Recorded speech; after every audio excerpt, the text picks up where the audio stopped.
My dad was a man of routine. Every morning, 7 a.m. sharp, the scent of fresh coffee would waft up to my room. At 5:30 p.m., I'd hear his car pull into the driveway. And every night, just before he went to bed, he'd wind his old wristwatch, a silver timepiece he'd inherited from his own father. That watch wasn't just a part of his routine, it was a part of him. It ticked with the same steady, reliable rhythm as his heart.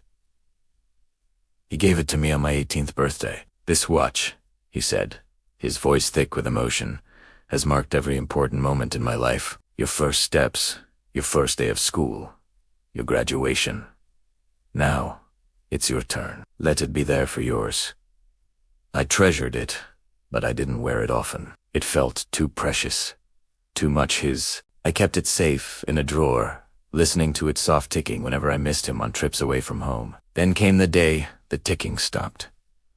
The call from the hospital was a blur, a sudden heart attack. Who's like that? The man who was the metronome of my life was gone. The world felt silent, chaotic, untethered. The days leading up to the funeral were a fog of condolences and arrangements. Through it all, I held onto his watch. Its silence was a constant, heavy reminder of the silence that now filled our home. The funeral was the hardest day of my life. Standing there, delivering a eulogy for the man who taught me everything, felt surreal. I spoke about his kindness, his unwavering support, and, of course, his punctuality. I remember looking out at the faces in the crowd, all of them sharing my grief, and feeling utterly alone. After the service, friends and family came back to the house. The air was thick with whispered sympathies and the clinking of teacups. It was all too much. I just wanted it to be over. Eventually, everyone left. The house fell into a profound, suffocating silence. It was just me and the quiet. I walked through the empty rooms, each one a gallery of memories. His favorite armchair, a half-finished crossword on the kitchen table, his worn-out gardening gloves by the back door. It was as if Eddie just stepped out for a moment and would be back any second. Exhausted, I retreated to my room. I sat on the edge of my bed, clutching his watch. It was just past 10 p.m. I remember staring at its face, the hands frozen at 9:42 a.m., the exact time the doctors had recorded his passing. A tear rolled down my cheek and splashed onto the crystal. It felt like a final, cruel punctuation mark on a life cut short. And then I heard it. Knock, knock, knock. 3 distinct, firm knocks on my bedroom door. My blood ran cold. It was his knock. Unmistakable. The same knock he'd used my entire life. "Time for school, sleepyhead. Knock, knock, knock. Dinner's ready. Knock, knock. Just checking in, kiddo. Everything okay?" My heart hammered against my ribs. It couldn't be. I was exhausted, grieving. My mind was playing tricks on me. "Who's there?" I called out, my voice trembling.